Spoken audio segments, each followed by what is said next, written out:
Damn! Green team! Set, hit!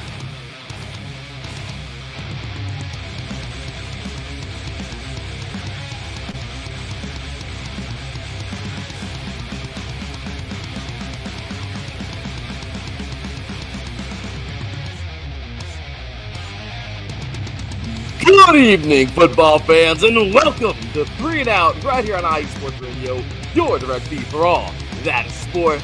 Here we go, man. We had a great day of college football yesterday. Had ourselves some fun, man. From start to finish, it was a great weekend of college football. Well, here we are today in the pros. The NFL has been a sight to see today for sure in so many ways. First things first, my Raiders, I mean, maybe they did lose in the bye week today. We'll figure that out. But, at least I didn't get to have to watch that crap this weekend. However, I am watching the Cowboys get obliterated by a Broncos team who is actually starting to look a lot better. We'll talk about those guys coming up. Also, how about the Dolphins? Even crazier, how about the Jets? It's been a fun day of football for sure. 7 games this morning were really good.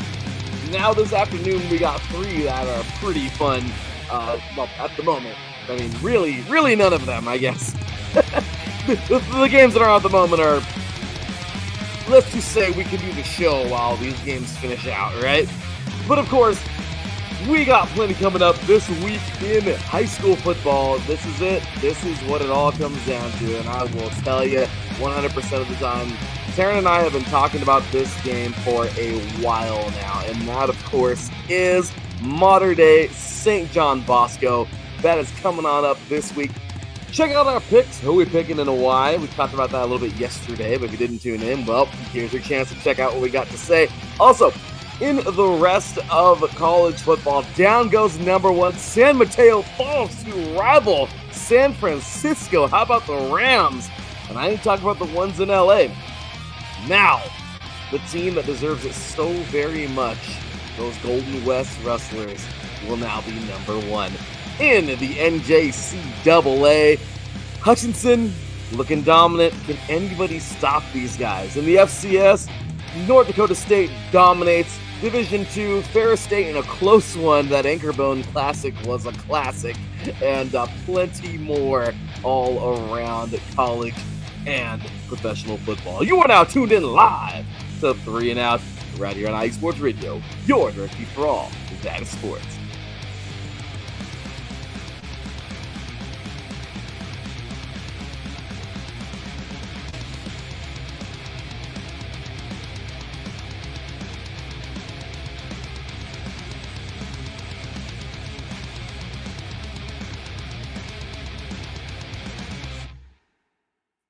Welcome, ladies and gentlemen, football fans around the world. We appreciate you guys for tuning in, man. Again, welcome to 3 and Out right here on IE Sports Radio, your direct feed for all that is sports. We're just finishing up the afternoon slate of games or the evening slate of games, depending on where you are in the country. We're over here on the West Coast, baby, so you already know. Nice early games, loving it. I don't know how you East Coasters do it, man, especially when there's a late game. I couldn't do it. I could not live over there and watch football like this. This is crazy.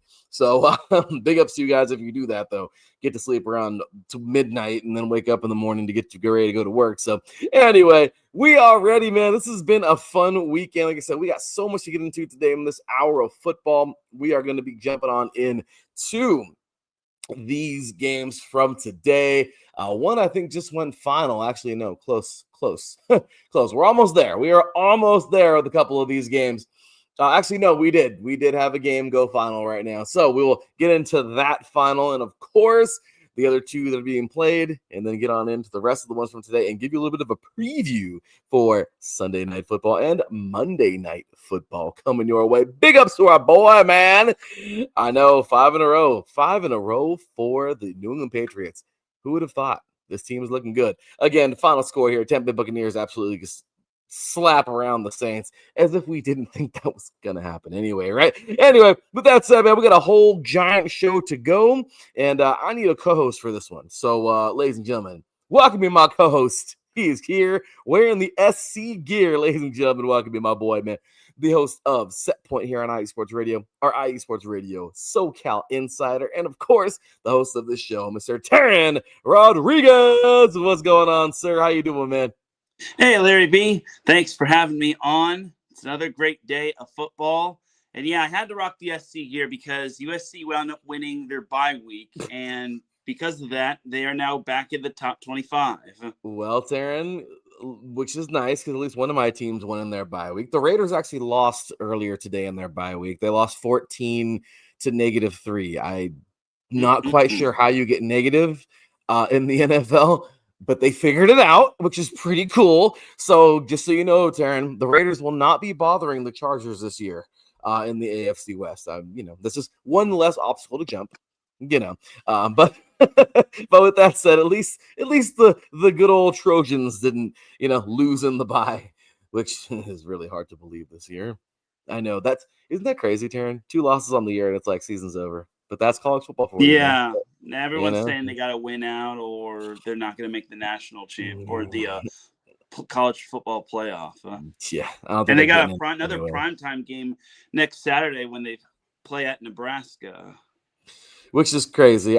This team, man, I hate SC right now. I really do. But moving forward, man, we got plenty to get into today. But before we get into all today's games, we are starting today 4 o'clock Pacific time, 7 o'clock Eastern time, which is cool because we're at the end of these games right here, which are 2 blowouts, by the way. The Colts are just currently stomping the Titans, who are...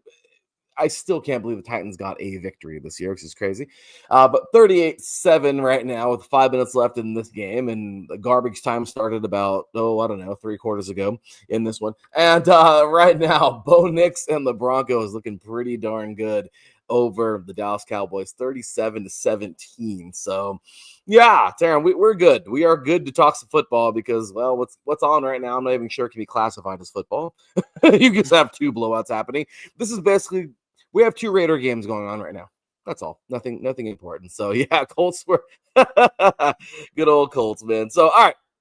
Here we go, man. Let's go ahead and jump on in to a little bit of high school. Again, for everybody who didn't tune in yesterday, we got really into this. Of course, this is our deep dive is yesterday. Today, of course, is our softer version of everything else from high school to college and our deeper dive into the NFL, of course, for today.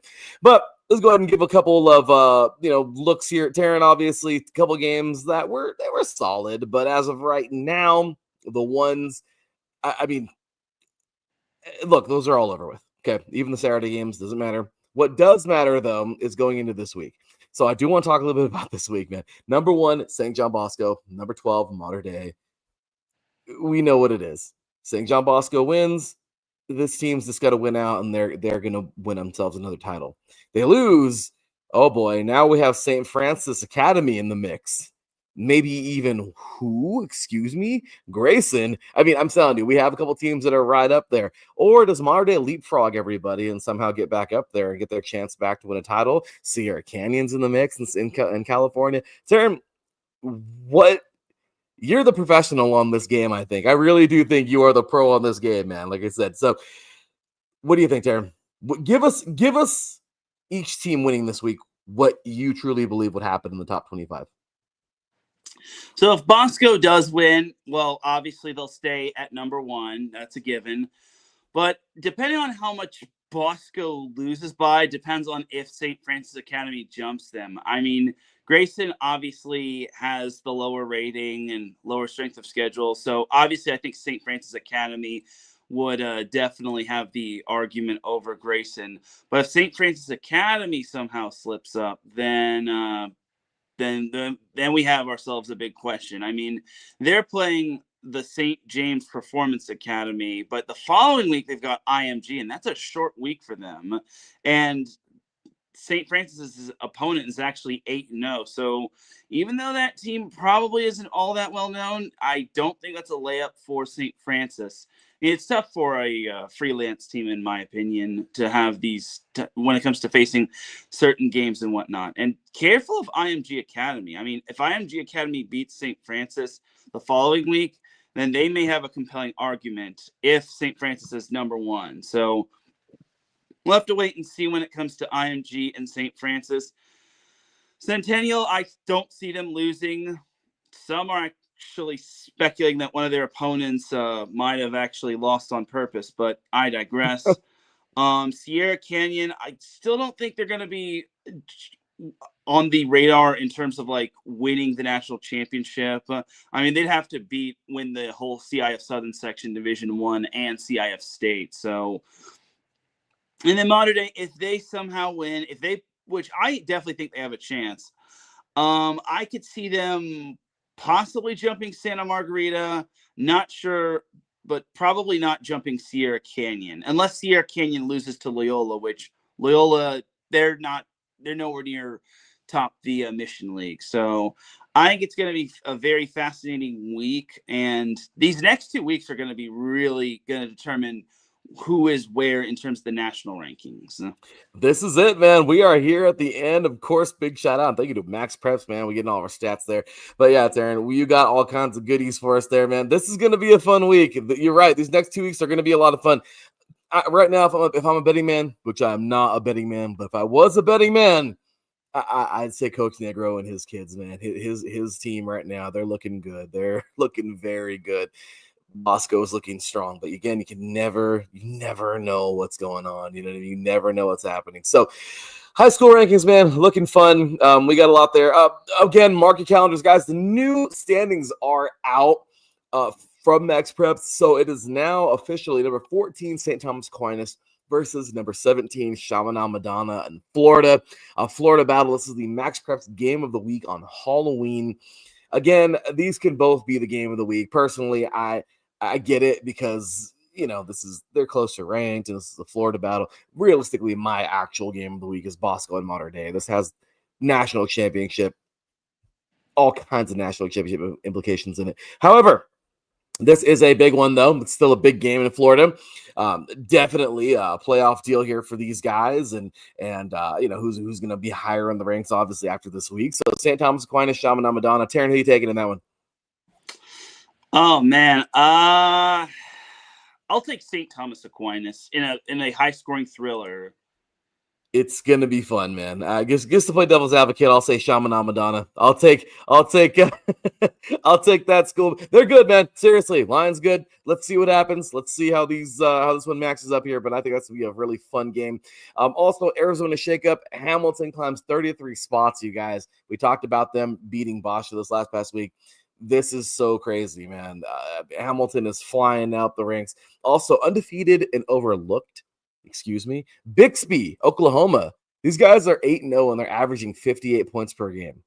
So, I mean, I don't know. I mean, should they be higher? So, anyway, Teran, let's go ahead and answer those two questions there. Well, not really, I guess, elaborate on those two things, really. But Hamilton, 33 spots, dude. They knock off the top dog in their state and they climb 33 spots. Was that deserving? I think so. Oh, yeah, absolutely. I mean, that's what happens when you defeat one of the better teams in your state. Yeah, I completely agree. Now, Bixby, dude, they won a game like 90-something to 0 a couple weeks ago. They're dominating everybody in Oklahoma. However, I believe, where are they at? They're like still number 20 or something like that. Should this team be higher, or are they just playing teams that are honestly just not all that great, and where they are is where they should be? I mean, it's a tough one. I know it's kind of a tough one just because I haven't really heard a lot about these teams. We'd have to do a deeper dive on each of the teams' records that they played against. But I mean, you're right. They did beat Enid 92-0. They have been blowing a lot of teams out of the water. None of these games have been close. So again, you have to probably do a deeper dive on if they're facing quality opponents record-wise, or if they're just playing teams that's on their schedule. Because as the old saying goes, you can only play teams that are on your schedule. Yes, right. So there you go, Teran. They're currently number 19. But let's see, man. We got some good games coming up this week. Let's move things over to 3C2A again. This is the shorter version of high school and college and everything. If you want the deeper dive of that is Saturday mornings. Now we're just kind of giving you the quick recap, and then, of course, getting on to the NFL in just a bit. Teran, the 3C2A, this has got to be the biggest news of the weekend, especially, well, for anybody who covers football. college football, any realm of college football, like how we do.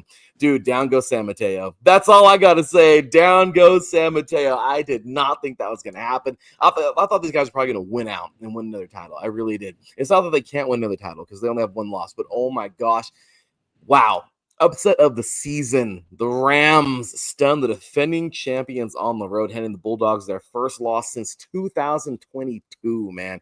This is nuts. These guys absolutely got off, man. Number 16, San Francisco stuns number 1. 13-6 on the road, snapping that 17-game win streak and 26-game home winning streak there. Ryan Rodas, 41-yard field goal in this thing. Dante Johnson had a touchdown. Looks like I don't want to butcher his name, but what's it? Adran, I believe. Kenny, 53-yard dagger field goal in this one. I mean, this thing was crazy, man. This game was nuts. And of course, I mean, I don't know. This was crazy all the way around. You got to love this thing, man. This was a huge battle here.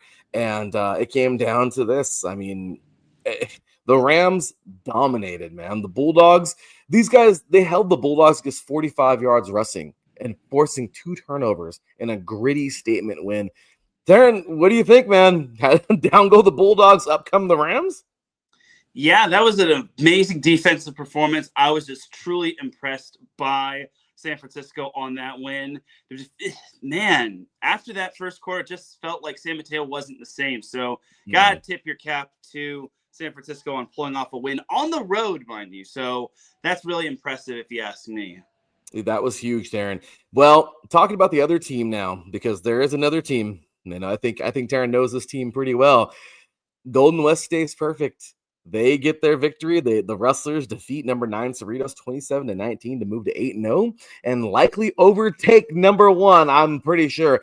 There is a young man on this team who I will not even try to pronounce this name because it is huge.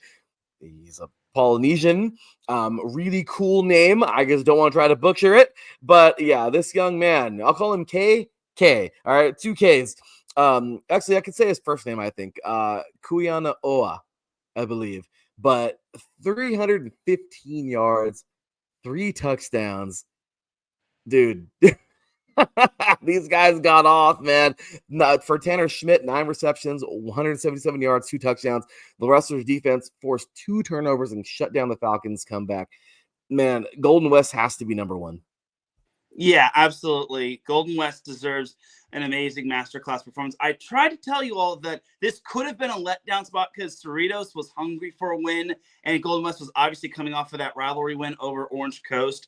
But Golden West stood their ground, and they played like a top 2 team should, and they were able to pull off the win. So, again, a great win for Golden West, a great effort from Cerritos. It shows that the Falcons are indeed the real deal. They are. They looked good, and you know what? Good football there. But hey, man, overall, just solid stuff there. A couple other games I'm just going to highlight and kind of run through really fast here. And we have Riverside, number 15, Riverside actually stood their ground versus Mount San Jacinto, 44-12. Tigers stay hot at home, dominated the Eagles. They're now 6-2 on the year. Canyons taking out Orange Coast. I know, I'm sorry, Teran. The Cougars escape at home by 1 point. Canyon survives, and Orange Coast is. I'm gonna skip this one. I'm sorry, Teran. Go ahead. You ripped the Band-Aid off. Oh, it hurt. It hurt. I know they lost by a point. Ouch. Number 4, Butte defeats Shasta barely by this much, 21-17. That was another one. They survive a game there. Teran, there was a couple of those survivor games here. A couple more of them. Peninsula, by the way, Monterey Peninsula takes another loss. The dream season's over for these guys, man. They were coming up. Fresno City just took that one away, 33-6. So I don't know, Teran. A couple good ones here. Number 6, Fullerton knocking off number 19, Pasadena, 43-14, showing their dominance. El Camino takes down Southwestern, 38-35. What a game! El Camino wins a pink out thriller, edging out Southwestern in the final minutes. I mean, Teran, there were some good ones this past weekend. Obviously, we talked about Mount San Antonio dominating Long Beach. But anyway, not to dwell on any of these because we do got to move on. But any comments on any of those? San Diego Mesa Chafee was pretty darn good, and El Camino Southwestern was probably the match of the day or game of the day, in my opinion. So some good games here and there. And yeah, I still think Golden West, I think, kind of took the cake. Yeah, man. Golden West. I know I hate to say it, but Orange Coast, man. So close, so far. Yeah. I know. Teran sent me the screenshot last night. The box score and everything. Oh my gosh, I know that if they would have won this game, Teran, what happens? Well, for starters, I would have been pretty happy, and it might be their biggest win since maybe beating Golden West back in 2016. Yeah, and that was That's 9 a years stretch, ago. though.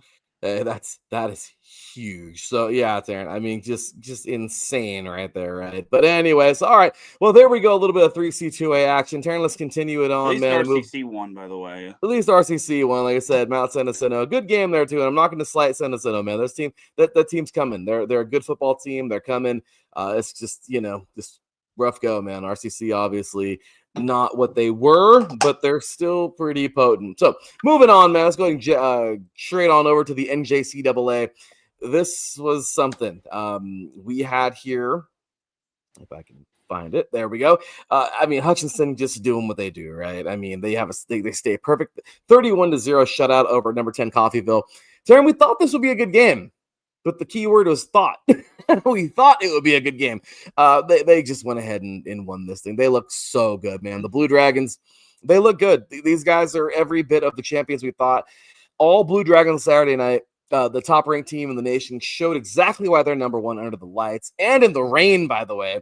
Hutchinson blanked Coffeyville 31-0 to move on to 7-0 on the season and take sole possession. Obviously, they've been in sole possession of first place in the country, but in the Jayhawk Conference, now there's no question. The defense is absolutely suffocating. They held the Red Ravens to just 159 total yards, a full 196 below their season average, by the way. The Blue Dragons racked up 5 sacks, 11 tackles for a loss, and 3 takeaways, including a fourth quarter scoop and score from Jason Wilson that put the exclamation point on a dominant night. I mean, Teran, quarterback Christian Johnson led the way, 199 yards, 2 touchdowns. Crazy. I'm one-handed grab by Cordell Goldsby in the first quarter, 77-yard strike to LT Robinson just before halftime. Johnson also added a rushing touchdown as the Blue Dragons built a 24-0 lead by the break. Defensive excellence here. The linebacker DJ Jester led the team with 5 sacks and interception, while the Dragons front line made life miserable for Coffeyville all night long. I mean, Teran, this was just the overall beatdown. Yeah, absolutely. This was just a masterclass performance, as I pretty much call it. Just amazing performance right there. You can't play a better game than that. I mean, you probably can, but everything would have to click your way. No, it's true, man. Statement win, and there's nothing about it, man. Like I said, Iowa Western is still right there looming.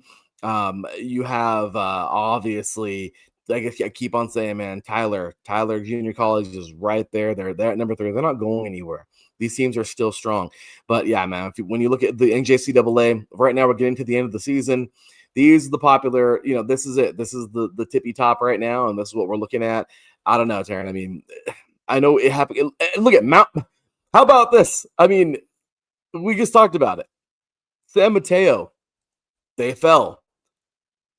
I didn't think anybody was going to knock them off. So it can happen. It can happen any week. But I got to ask this question, Teran. Does anybody beat Hutchinson this year? Unless it's Iowa Western, no. I agree. Iowa Western, I think, is the only team right now, the only team in the country that can get it done. I mean, watch them lose like somebody that's like not even relevant. I'm just kidding. But I'm just saying, man, it's crazy to see. It really is. But crazy stuff there in the NJCAA, man. Anything to add here for this division or junior college at all? Anything to add from the 3C2A? Well, actually, one of my buddies, one of my former Set Point guests, actually broadcasted a NJCAA game. I think it was like the Georgia military snow game. I'm not entirely certain, but he broadcasted one of them, which I thought was pretty cool, if you ask me. That caught my eye, and I meant to tell you that, so that's my bad for letting that slip by me. That is really cool, by the way, man. Yeah, NJCAA. Wow, actually, as a matter of fact, I believe take a look. I do know that they did win, right? Let me see. I did know. Actually, well, I'm sorry. I did forget one thing. Number 13 Butler upsets Garden City. Number 6 Garden City, 26 to 23 on the road. Grizzlies grind out a massive win in the top to shake up the top 10. But you just mentioned that game, and well, here it is, Teran. That game was crazy, man. We had the Bulldogs.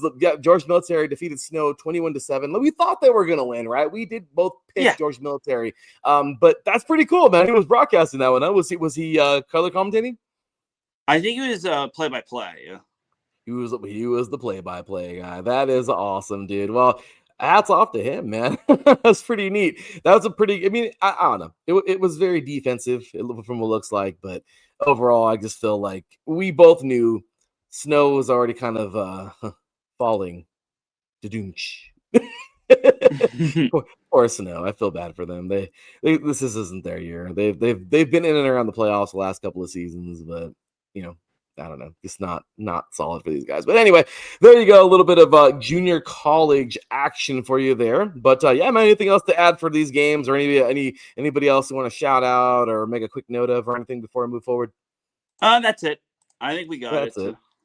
All righty, we got it. All right. Well, with that said, let's go ahead and keep it moving on in to NCAA Division III. Teran, nothing really here except, I don't know, Mount Union and North Central doing their thing. I mean, really, nothing much. I mean, we saw, there were some good ones, I guess. Okay, so we had the biggest results. We had number 12, Wisconsin Lacrosse, and number 18, Wisconsin Oshkosh. 43-13, Lacrosse just dominates. Whitewater destroying Platteville. 29-19. That's a fun game there. 4 Wisconsin teams going at it there, but really nothing more. I mean, 7 Wartburg and 14 Central of Iowa, 28-13. We thought that would happen, and Hope narrowly escapes Adrian. Teran, we were talking about number 25, Adrian, coming in. They're a newbie in the top 25, or they're going to make their exit, but at least they were there. Number 19, Hope, gave them a good game. Number 19 scores 19 and holds Adrian to 17. So that's a little bit of a MIAA tilt that goes to Hope. Adrian's unbeaten streak now ends. But other than that, Teran, I mean, just to take a look at the rest of it, North Central dominates Augustana. I mean, just absolutely belts Augustana. I mean, my gosh, this was all phases, man. 7 offensive touchdowns, 2 touchdowns here by Rennick. We have a pick 6, Medina fumble return here, 1 special teams touchdown. Johnson blocked a punt return. I mean, it's just crazy, right? We have here a record, by the way. Aiden Ellison, 57-yard field goal. This is the longest NCC history field goal ever. This is pretty awesome. The longest in Division III ever. So the longest in the school's history, obviously, taking the longest in the Division III ever kicked. The quarterback Garrett Wilson, crazy, man. 184 yards, 4 touchdowns, no picks. Thomas Skonka, 3 receiving touchdowns, 132 yards, now 12 touchdowns on the season. He's the second in Division III right now. Donovan McNeil, 119 yards rushing. I mean, dude, this is crazy. 1 touchdown here. Demir Ashiru, 54-yard touchdown here and 1 touchdown pass. Looks like Ramiro Roby, Braden Garrigan, and Eli Rennick, all sacks. And we have here Jonathan Sullivan and Rennick getting sacks. I mean, dude, it was a sack party. They completely destroyed Augustana, 76-14. And then Mount Union, obviously, just throwing these eye-popping numbers out there, man. Purple Raiders moved to 7-0, 5-0 in the OAC. The OAC, and they stay unbeaten behind a balanced attack. They just dominate. Mikey Maloney, man, he's a freshman quarterback, 15 for 21, 187 yards, 3 touchdowns, 0 picks, multiple touchdowns in every game this season. Caden Minner, sophomore, 100-plus yards on the ground for 3 weeks straight now, including a 77-yard run last night, 10th longest in program history, 12-yard catch and touchdown as well. I mean, dude, these guys are dominating. Tight end Wyatt Steele, he's a senior. This guy has 2 touchdowns, and 5-6 of his catches have gone for scores, which is crazy in this game. I mean, insane, man. Defensively, we have Braden Bowden, senior, career high 8 tackles and 1 sack in this game. And then Caleb Brown, senior, adds a half sack. Now 27 career sacks, the 5th in program history. Teran, do I just stop all of these stats? I mean, is this not blowing your mind? Yeah, my mind is blown. It's so blown that even my phone has been blown. I mean, Teran, I mean, I know everybody else. I know we can look at everybody, but dude, I mean, are we going to see a North Central Mount Union rematch? Probably. I mean, this is crazy. This is crazy. I mean, these are video game numbers, man. Like, this is unreal. You got, I mean, everyone's scoring touchdowns. Everyone's dominating. I mean, dude, Division III is a lot of fun, but oh my gosh, that was nuts. Yeah, crazy stuff there. Crazy stuff. But yeah, man, anything to add for Division III, man? I mean, any of those Wisconsin games you want to talk about? Anybody else? Well, Salisbury going down to the wire with Rowan was pretty shocking, if you ask me. But it just goes to show the beauty of Division III football and how anything is possible. It really is, man. And Salisbury, you know, this team, Teran, they've been in the playoffs. I think my gosh, if I'm not mistaken, every year we've done this show, which is, my gosh, we're like, what, 8 years in now, I think, or almost 10 years in, actually. I think it's 10 years. I mean, Salisbury, we've always talked about them in the playoffs. They are in the playoffs almost every single year. These guys they're a dominant team. So realistically, I mean, I guess, I don't know. I like these guys a lot. I do believe they'll be back in it, but I just hope that they're not, you know, I hope they're back in it and they don't make a quick exit, you know? Right. But solid one there, by the way, man. So yeah, good stuff there. But yeah, again, I just don't see anybody. Yeah, these two teams, unless they're on the same side of the bracket, and I really hope that they're not. But North Central and Mount Union played last year. Awesome Stag Bowl. And I'm almost positive that we're just going to see that again. I mean, these guys they're the real deal. Both of these teams are at the top. They're just doing what they do, man, and really cool to see this. I mean, again, this dude, man, Wyatt Steele. I mean, that's amazing. Every ball he caught yesterday was a touchdown except for one pass. That is crazy. Like that's like Gronk playing like with 5th graders. Like it's. and the one touchdown he didn't score is because he tripped or something. Like that's crazy. Like that's crazy, man. So anyway, off to Division II. Teran, D2, man. Oh, again, always a fun party, right? Good old Division II.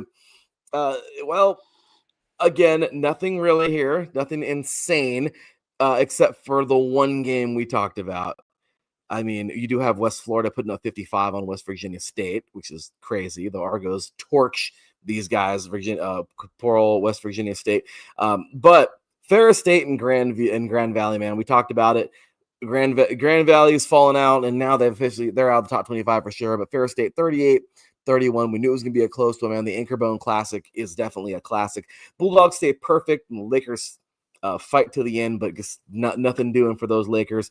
Teran, how about this game, man? Let me take a look at some of the stats here for you and throw these out here.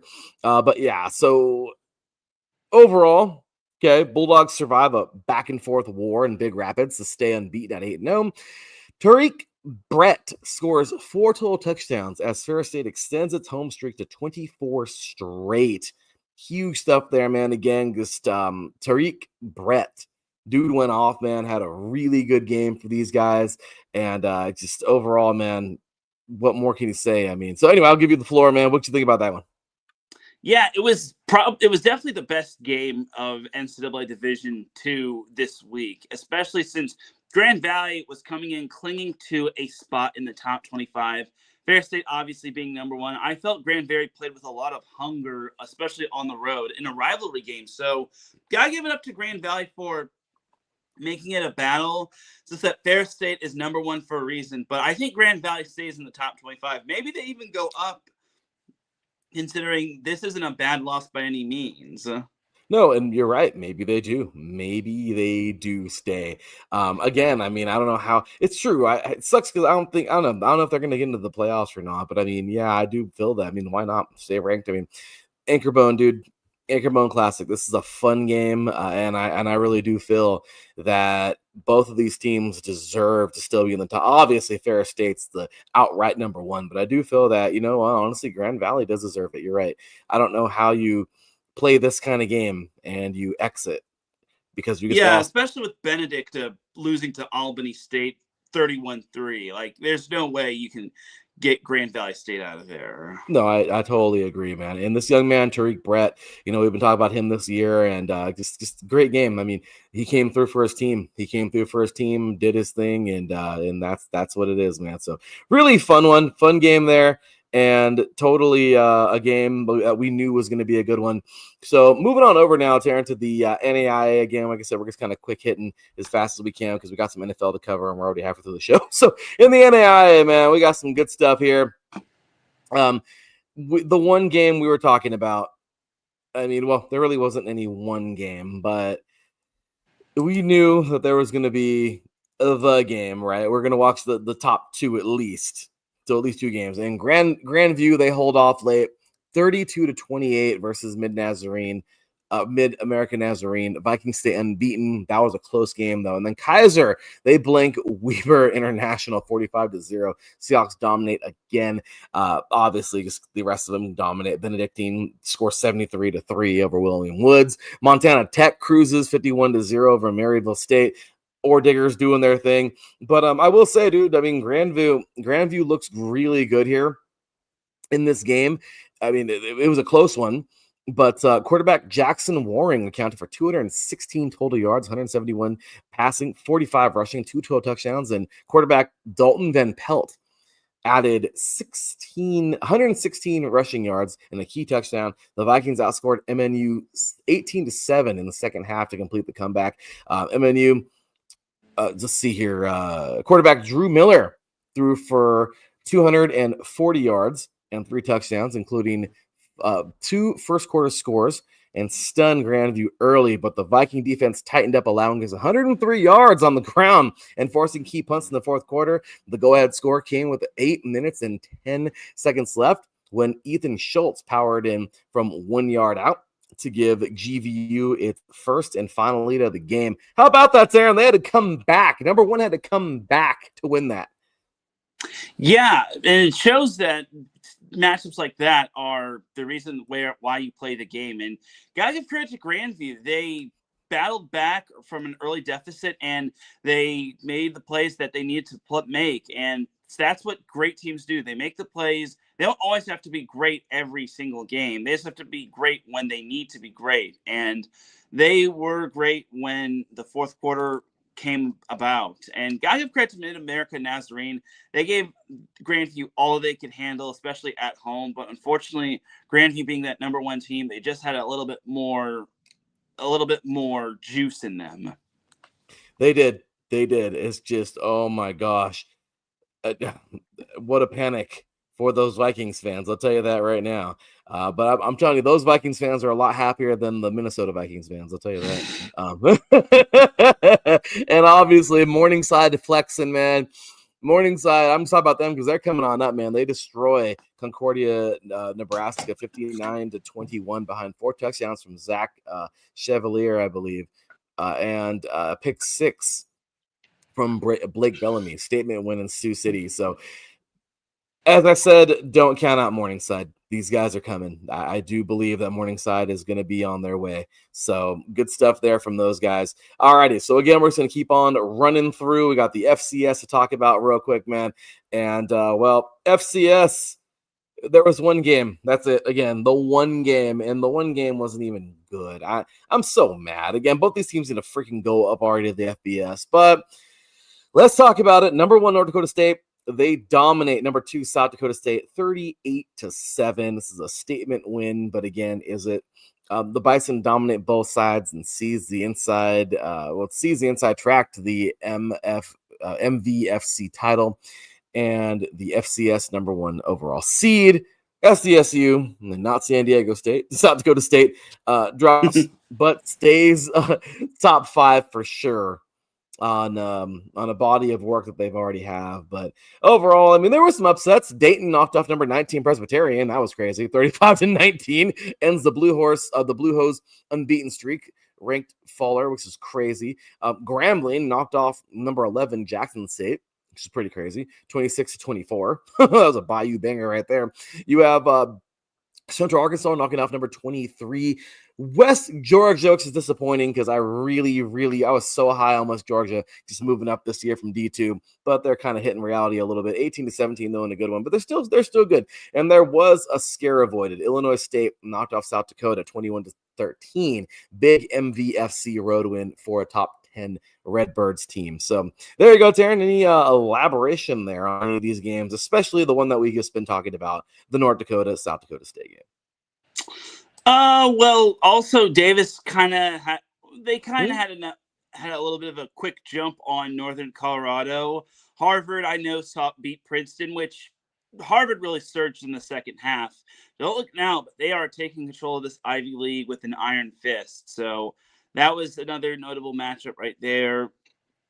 And yeah, I think that's pretty much we got most of that out. We got most of the notable games. That's true. You see, Davis had a close one, 27-16 over Northern Colorado. Good games, but I'm telling you, these are good football games. I love the FCS, but then again, sometimes it just annoys me because I don't understand. I don't know, some of these games, dude. Some of these teams bother me. I'm sorry. Like I said, I need to see some of these teams moving up, as I've been saying already. And then in the FBS last night, we had some fun stuff, did we not? In the FBS, Paul Bunyan Trophy stays in Ann Arbor. We knew that would happen, but hey, it was a fun game to talk about, at least to make the show more interesting, I guess. But big win there, man. History and rivalry. Michigan has now won 4 straight over Michigan State. This is their longest win streak since 2002 to 2007. now leads the Paul Bunyan Trophy Series 42-29-2. How about that game? Yeah, I mean, I'll give Michigan State this. They kept it close in the first half, but Michigan is just good. Is just that good. And this felt like a game where passing the ball didn't really exist because neither quarterback didn't really want to pass the ball. Michigan is just a big, strong run game team. You want to stop Michigan's run, force them to throw it. And unfortunately for Michigan State, they just couldn't do that. And Michigan winning that one actually keeps their, I can't believe I'm saying this, Big Ten and college football playoff hopes alive, just because I think Michigan still has a little bit in them. I just don't think they will keep up with the likes of Ohio State unless they beat them. Like, the only way I see Michigan making the Big Ten championship and making a case for the college football playoff is if they win out, which in recent history, they've beaten Ohio State. But they still have they have one ringer on their schedule, and that's Northwestern. So I think that win shows more of what Michigan can do than Michigan State, because Michigan State is a mess. After they started 3-0, they have gone big time. But we'll see what happens with Michigan. I mean, Purdue looks like it's very winnable. Northwestern is a 50-50 game. I can't imagine that game could be on prime time. Maryland, I don't see that as too. I mean, Maryland's okay, but they're not great in the Big Ten. I just think that the de facto matchup for Michigan is Ohio State. Agreed. Nope, totally agreed, man. So we had a couple more games yesterday, and yeah, big ups to Michigan, but again, was it really that big of a game? Indiana dominates UCLA 56-6, bringing them back down to earth. Texas A&M just gets, as we thought they would knock off LSU pretty well, 49-25. Aggies steamroll these guys in Baton Rouge. With Alabama, as you said, it was a close one, though. The Crimson Tide survived a close one in Columbia. That was not an easy game, man. Bama grinds out a big SC road win there, 29-22. Oregon, this was a close one. This was closer than I think a lot of people thought. 21-7 is a close one for this game for sure. Ducks defense locks it down again, but Wisconsin, I think they locked it down pretty good themselves. Georgia Tech knocking off Syracuse. We had Ole Miss over Oklahoma, which was pretty crazy. Down goes the Sooners. Miami wins over Stanford, but again, is that really a win? Vanderbilt defeats Mizzou, which is one of the better games of the week for sure, 17-10. We had BYU over Iowa State, Texas Tech over Oklahoma State. There was a lot of notable games yesterday, for sure. I mean, I guess if you want to take a look at any of the other ones there, Teran. But I don't know, what were your favorites from yesterday? And if you want to elaborate on any of those games. Washington beating Illinois was kind of expected for me. Look, let's be honest. Washington is a good home team. And if it weren't for their loss to Michigan, I think Washington has a case for being ranked. But I just don't think Washington is deserving of being ranked for the time being. But it's good to see Washington punching their eligibility as a bowl game team. That was big. Houston beating Arizona State was kind of a shocker just because I feel Arizona State had a little bit of a letdown game after beating Texas Tech. San Diego State shut out Fresno State in the oil can game. San Diego State is bowling, which I think is pretty darn cool if you ask me. So great job to San Diego State. And they're still undefeated in Mount West Conference. So don't look now, but that team could be on the up and up. And how about the beatdown that Utah laid on Colorado in the Rumble in the Rockies? That was more like wreckage in the Rockies. Colorado is just going under, dude. I know we all saw the video of Coach Prime chewing out the defensive coordinator and everything, but Teran, it's bigger than that. I hate to say it, I really do. I like Coach Prime a lot. It's just this team isn't it. They're talented. They are very talented. It's just they just don't have it, man. It's just I don't know. I mean, this isn't the year. They had some fun. They had some fun early on. Last couple of years they were very. And I hate Travis using this Hunter word. Heavy. They were Travis Hunter heavy for sure. And Shedeur Saunders. Heavy. But at the end of the day, man, the magic kind of came to a close at least a little bit. So we're gonna see who's the next person up. I don't know, but this is a test for sure for these guys to try to overcome. But solid stuff there in the FBS, man. Big stuff there in the oil can game for sure. Louisville also knocking off Boston College in this one. But yeah, fun stuff there in any of these college games. Man, any other ones you want to throw on there?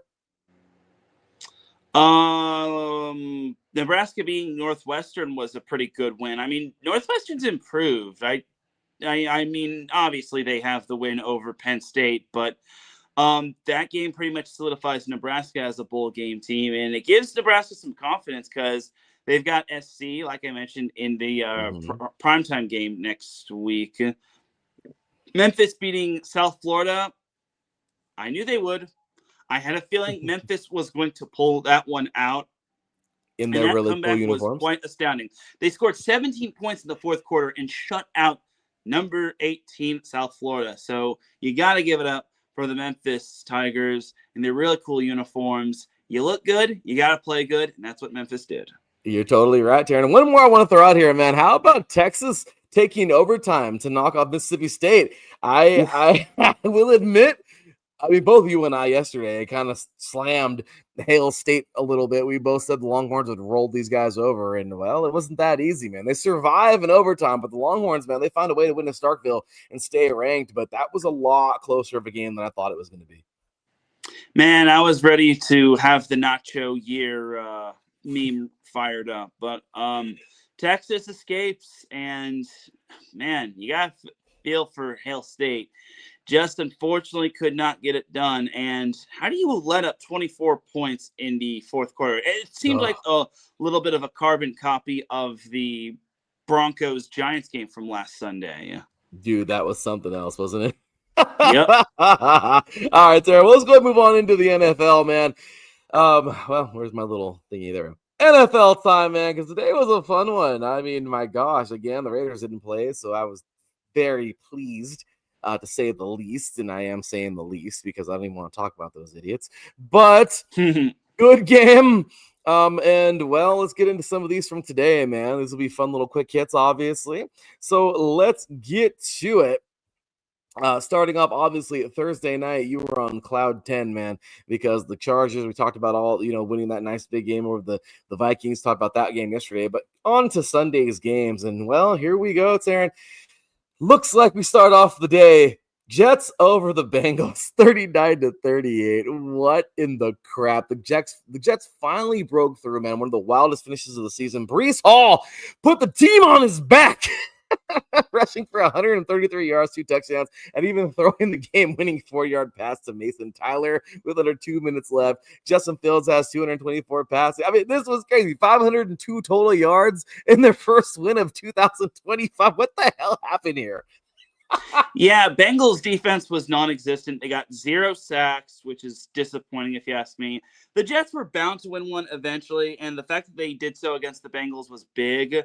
Oh, man, just when we thought we had Cincinnati figured out, we all realized they need Joe Burrow back ASAP. But it's about time we got a New York Jets masterclass game, especially for Aaron Glenn getting his first win. So great win for New York. They won't be going winless this season. So I still have too many problems to name. So good win for the Jets and Bengals. That's a disappointment. Yeah, without a 500 yards doubt. you gave up. 500 total yards of offense you gave up. How do you feel? I mean, oh my gosh. Ravens knocking off the Bears 30-16. No Lamar, no problem. Tyler Huntley stepped up in a big way, going 17 for 22, 186 yards and a touchdown, while Derrick Henry bulldozed his way to a 71 yards and 2 touchdowns to help Baltimore snap their skid at home. The Ravens defense tightened up, man, after the first quarter, really, forcing Caleb Williams into some key mistakes, including a huge interception by Nate Wiggins and limiting Chicago to just 1 touchdown through 3 quarters. Baltimore is now 2-5, which is insane to think they'd be 5-2 or even better. All right. But that's how that cookie crumbled. And Ravens again win this one 30-16 over the Bears. Yeah. And honestly, Ravens needed this one big time. This was kind of a tight spot for the Bears. I mean, they were surging at the right time, but the Ravens definitely needed this one, especially without Lamar Jackson. The fact that they got the win without Lamar Jackson is pretty impressive, and soon he'll be back fairly soon. So I can't imagine he won't be back Thursday. He could be back this Thursday. I just think that with Lamar, the Ravens will be a better team. I just think that if they fell to 1-6, I think the season would have been over. Oh, that's for sure, man. That is for sure. So, all righty, let's continue this thing on, man. Dolphins 34, Falcons 10. Excuse me, what? Tua and the Finns snapped their skid in dominant fashion. Tua Tagovailoa was on point, 20 for 26, 205 yards, 4 touchdowns. Spreading the love to Jayden Waddle, Devon Achane, and Malik Washington, and Ollie Gordon II. Even him, as Miami crushed Atlanta, man. The Dolphins defense swarmed all game, holding the Falcons to just 213 total yards, forcing Kirk Cousins into constant pressure. I mean, Teran, this was crazy. Miami ends its 3-game losing streak in style, and well, the question is, are they heated up again, or was that just no, not really? Gotta remember that Kirk Cousins, you said it. He started for the Falcons. I think it's safe to say Michael Penix Jr. is the better option, and not having him really sucks. So it was just one of those bad days for the Falcons, which, God, you talk about losing at the worst time. This is one of those bad losses right there. You lost to a Dolphins team who has one of the worst defenses in the league, who Tua was coming off of maybe his worst performance in the NFL as a quarterback. Mm-hmm. So Falcons really, really dropped the ball with this one. And I think it's safe to say that actually drafting Michael Penix Jr. was the correct thing to do, because Kirk Cousins just is not the answer. I hate to say he's washed, but I just don't think he has that it factor anymore. Yeah, it kind of sucks, man. I wish it was better. I really do, but it's true, man. This is kind of over with. But overall, man, I guess what a freaking performance by the Dolphins. I mean, I honestly didn't think they had it in them, dude. This year just looked like they were just falling apart at the seams, and this was actually very surprising for me. Was it surprising for you, or did you think they actually had one of these in them this year? I thought Falcons were going to win this one. I just didn't think it'd be. I thought it would be a little closer, but man, this was just sad, if you ask me. It was really sad. I mean, the Falcons come out looking strong.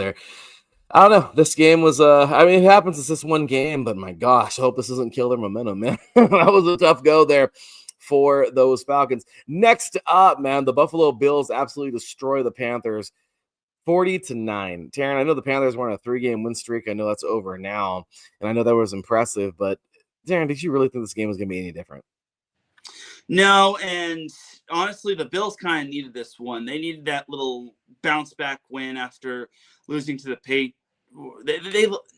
they lost to someone. It wasn't the Patriots. It was either way. They were coming off of a bye. They lost to the Falcons on Monday Night Football, and the fact that they pulled off the win against Carolina was big. No Bryce Young, but hey, no problem. And now this could have been a trap game for the Bills because next week they've got the Chiefs. But honestly, I think Buffalo knew what was on the table, and they were able to take care of business on the road. Now they return home to take on the Chiefs. They do, and we'll see how that one goes. But yeah, man, the Bills 40-9. Just that's how you bounce back, right? James Cook exploded for a career high 216 yards and 2 touchdowns, while Josh Allen accounted for 3 total touchdowns as the Bills dominated from the start to finish, man. In Charlotte, Buffalo's defense was lights out, forcing 3 turnovers, holding the Panthers against 250 total yards and shutting the door early with a 21-point third quarter. So Bills are now 5-2, firmly back in the AFC race after their bye week. So next up, man, we got, let's take a quick look here. Next up, we got Texans over the 49ers. CJ Stroud was surgical, man, throwing for a season high 318 yards, 2 touchdowns, and the Texans took down the 49ers at home in dominant fashion. Houston's offense was balanced and efficient, holding the ball for 41 minutes, while the defense clamped down late, highlighting Kamari Lassiter's clutch interception to seal the deal. So the Texans outgained San Francisco 475 to 223 and looked every bit like the team finding its rhythm again in the AFC South. So Stroud shines. The H is back in the win column, man. How you feeling about this one? Yeah, it's a big win for the Texans just because it gets them back into the AFC South race. I kind of feel that the 49ers kind of got brought back down to earth after their success, even without most of their star players. I think it really shows that the Niners miss a good chunk of their players like Brock Purdy and Ricky Pearsall and Jawan Jennings and so on and so forth. Their defense just continues to get decimated by injuries, unfortunately. But for the Texans, this was a big win. This game, I think, really proved how deadly the Texans' defense can be and how deadly the Texans are in general. They still have a little ways to go, but if they play their cards right, they could play themselves back into the AFC South title race.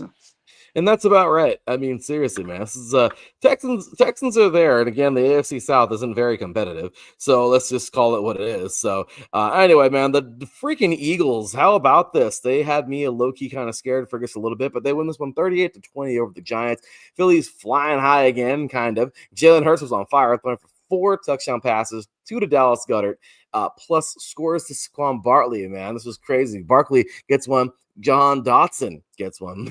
And as the Eagles rolled 6, they're now 6-2 on the season, man. So Saquon Barkley broke loose for 150 yards and a 65-yard to the house call before leaving with a groin injury, which sucks, man. So I guess I hate that when a really good player gets hurt, man, but that's just the nature of the game. So the Eagles racked up 427 yards and controlled the game from start to finish. Philadelphia stays at the top of the NFC East and looks every bit like the contender that they were last year, at least some would think. So, Teran, what you got on this one?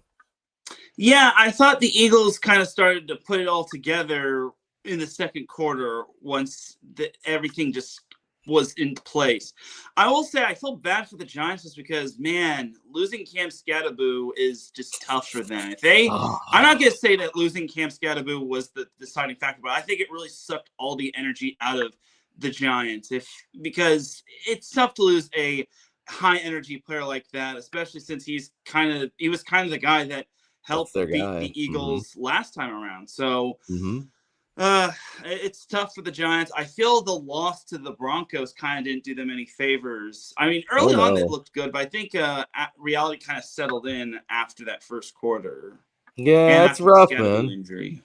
It seriously. I guess, I mean, when you look at this though, right now, I think the Giants are, for the They're first time I could competing. exactly. For the first time I can say the Giants are competing. There's something to cheer for kind of with these guys right now, which is it's more than we could have said for a long time with these guys. Right. Patriots doing their thing, man. The Browns are the Browns, is what it is. But 32-13, they make it 5 straight now. New England, man. Drake May delivers his best performance yet, throwing for 3 second-half touchdowns and 282 yards to lead the Patriots past Cleveland, despite Myles Garrett's 5-sack monster game, which is crazy. Yeah, he still throws. Isn't that something, man?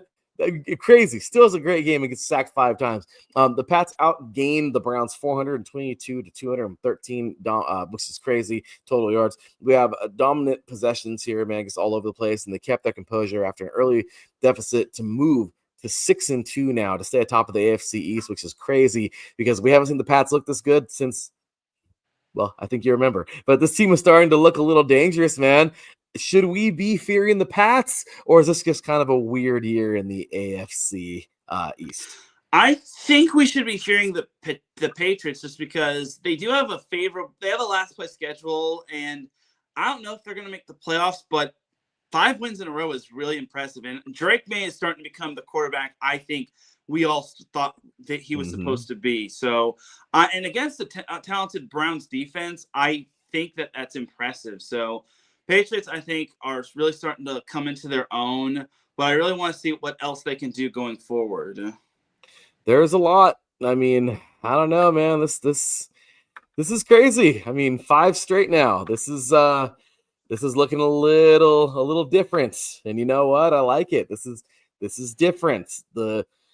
If you look at it, man, the Browns are going nowhere fast, which it's kind of They're sad going to down the say. toilet.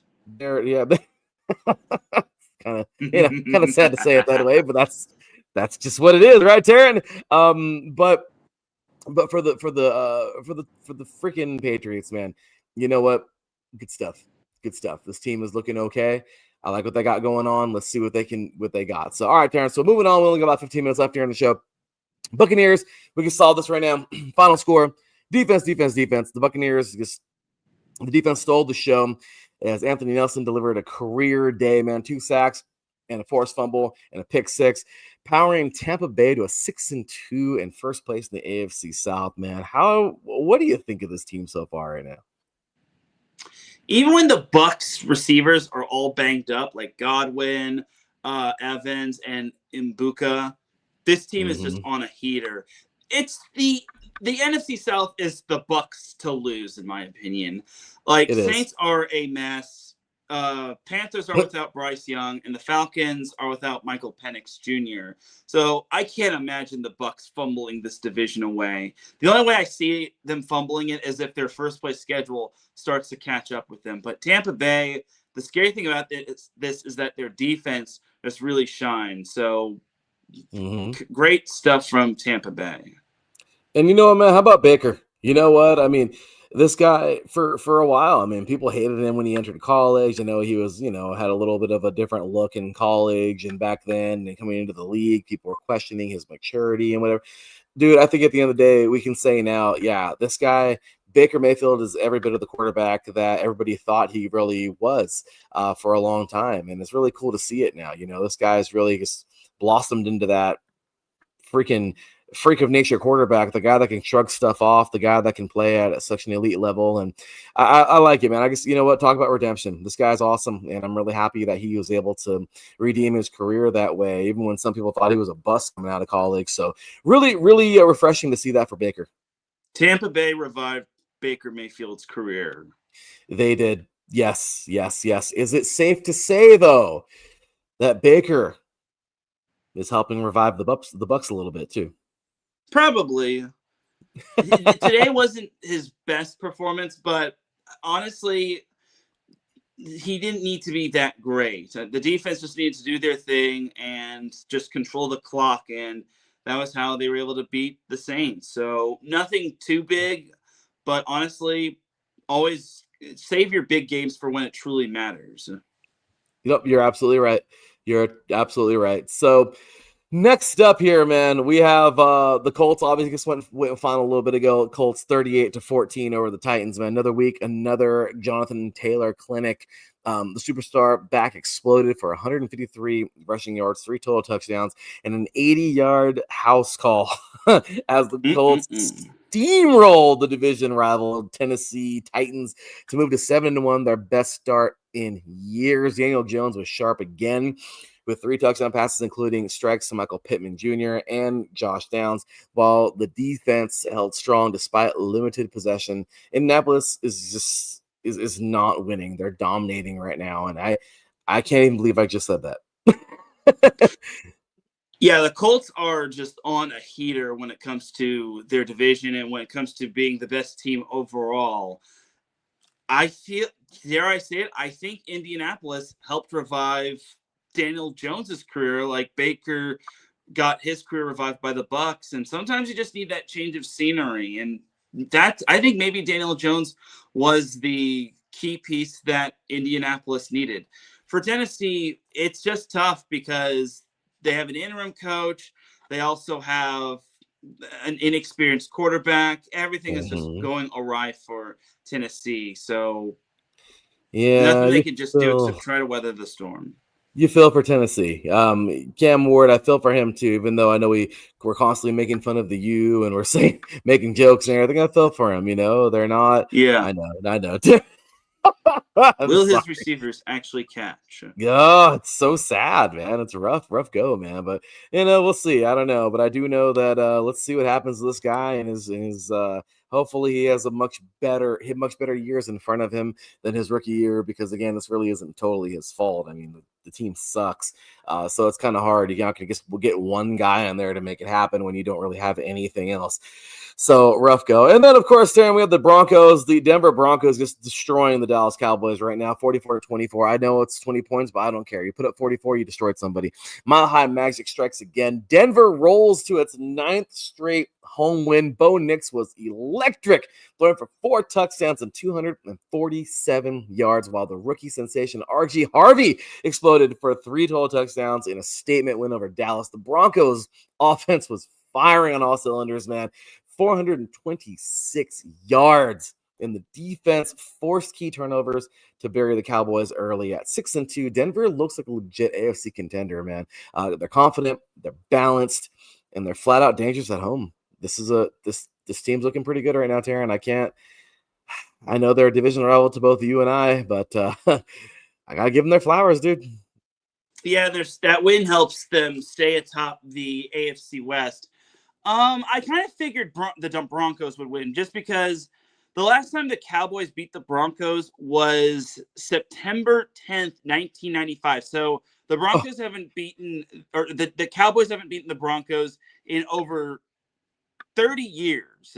Let that sink in for you. So, oh my gosh, I'm not surprised Denver would win. I mean, even in Denver's down years, they still have the Broncos number. It's pretty funny if you ask me. I mean, I know they lost Trayvon Diggs to IR, but still, it's like you still have enough talent to try to keep up with the likes of Bo Nix. So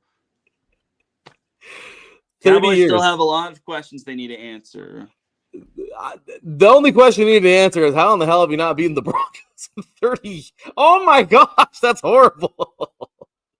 Dude, that's, oh my gosh. Well, I don't know. Well, the thing is that they only play like every 2 years ish. They possibly play to every 2 years and every 4 years guaranteed. No, true story. It's just crazy to think that that's actually what happens. Like, oh my gosh, that's crazy. Wow, Teran. Okay, so you just dug up something for us that's absolutely insane. But I love it. This is why we have Teran here, to dig up some cool stuff for us. Because wow, that's I was not expecting that crazy stat for tonight, man. Not expecting that at all. But anyway, so there you have it, man. Some Teran magic there, digging deep here as we're getting close here to the end of the show, man. Carrie Underwood's about to sing The Voice, of course, is about to sing our national anthem, or at least our national football anthem here in this one tonight. But while we're waiting on that one, Teran, we got a couple to play, man. We got Sunday Night Football and we have Monday Night Football. So we're going to start with Sunday Night Football, man. Little Packers-Steelers preview here. 4-1-1 for the Packers, 4-2 for the Steelers. This is a fun one, man. The stage is set for Aaron Rodgers. His first showdown versus his former team, which is pretty awesome. And the energy in Pittsburgh is electric. So some storylines. We got Rodgers, doing his thing, facing his former team. This is crazy. This is the team that drafted and defined him for 18 years. Jordan Love looks to him prove that he's the future against the man that he once backed up. Both teams boast top 10 defenses, and this could come down to turnover and trench play realistically. So X factors for me, I got Josh Jacobs, obviously, for Green Bay. Metcalf has to be the guy for Pittsburgh, obviously Rodgers. And this should be a defensive duel, man. Sean Gray, we have Gary, Nick Herdbig. I mean, we could see some big stuff here, man. So overall, if I got to pick somebody in this game, as much as I want to go with the Steelers, I'm actually going to take the Packers in this one, 27-23. Rodgers gets his revenge. Not this time, Teran. What do you think? Yeah, I got the Packers too. I think Jordan Love's mobility will be the key. Josh Jacobs, I think, will definitely do his thing to try to run all over the Steelers defense. It'll be tough, but I think the Packers get it done in an ugly slugfest. No, I think so too. This should be a good football game. Honestly, this is gonna be a good one. Be a really good one here. I like what we see here with this game, with these two teams. Okay, I got to ask you this one though. This one looks like fun. Okay, when talking about this game, what do you think? Do you think Aaron Rodgers does anything a little? I'm not saying anything classless because it's a classy guy, but do you think we get a little I don't know, something, a little something to the Packers tonight? Or do you think he just stays himself and plays the game and doesn't really hold any grudges or anything, obviously? What do you think? He said that he has a lot of respect for the Packers organization and that there's no beef. So I think for me, I don't think there's going to be any like bad mouthing or whatnot. I think he'll just see him play his game and whatnot. Do we get a discount double check? I'm just kidding. All right, Sarah. Well, there you have it. Sunday Night Football, and then, of course, Monday Night Football tomorrow. It's Monday Night Football under the lights in Arrowhead. The Commanders at 3-4 head into Kansas City to face the Chiefs at 4-3 in a battle of urgency versus dominance, really. Washington is desperate right now to stay afloat in the NFC East.